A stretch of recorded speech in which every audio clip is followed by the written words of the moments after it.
Shalom, Om Swastiastu, Namo Buddhaya, Salam Kebajikan.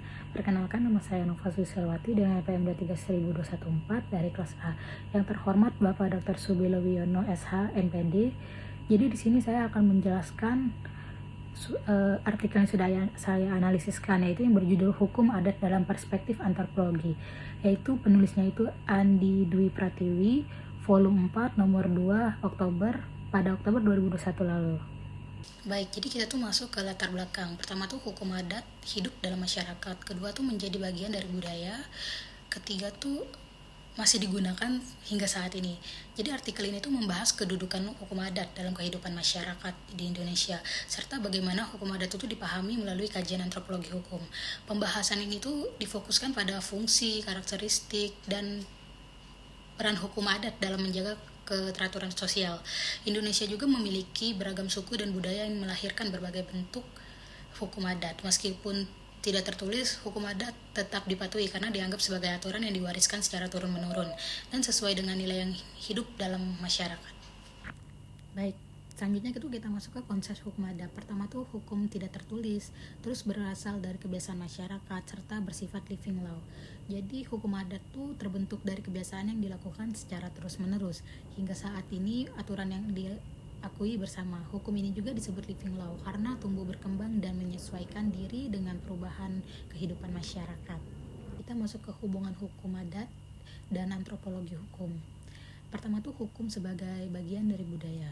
Kedua, mencerminkan nilai dan moral masyarakat. Jadi antropologi hukum itu memandang hukum itu bukan hanya sekedar bagian peraturan resmi, tetapi juga sebagai bagian dari kebudayaan. Jadi oleh karena itu, hukum adat menjadi salah satu objek penting dalam kajian antropologi hukum karena mencerminkan nilai, moral, serta cara hidupnya masyarakat. Nah, fungsi hukum adat dalam masyarakat itu pertama tuh mengatur perilaku masyarakat. Kedua, menjaga ketertiban sosial, serta ketiga tuh menyelesaikan konflik. Jadi hukum adat juga berfungsi sebagai pedoman dalam kehidupan sehari-hari. Selain mengatur hubungan antar individu, hukum adat juga tuh membantu menciptakan ketertiban, menjaga keharmonisan, serta menjadi saran penyelesaian yang terjadi dalam masyarakat. Kita tuh masuk ke penyelesaian sengketa adat. Pertama tuh musyawarah dan mufakat. Kedua tuh melibat tokoh adat, serta ketiga tuh mengutamakan dan perdamaian. Jadi dalam masyarakat adat, sengketa biasanya tuh diselesaikan melalui musyawarah yang dipimpin oleh tokoh adat atau pemimpin masyarakat. Tujuan utamanya tuh bukan mencari pihak yang kalah atau menang, tetapi tuh mengembalikan hubungan baik dan keseimbangan sosial dalam masyarakat.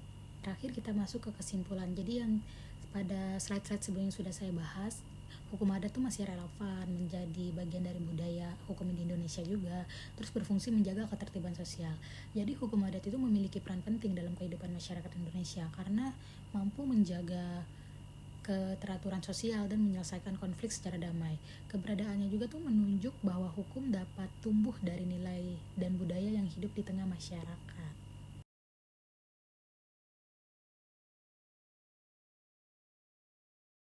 Terima kasih atas perhatiannya. Maaf jika penyampaian saya masih banyak kekurangan atau materi saya masih banyak kekurangan.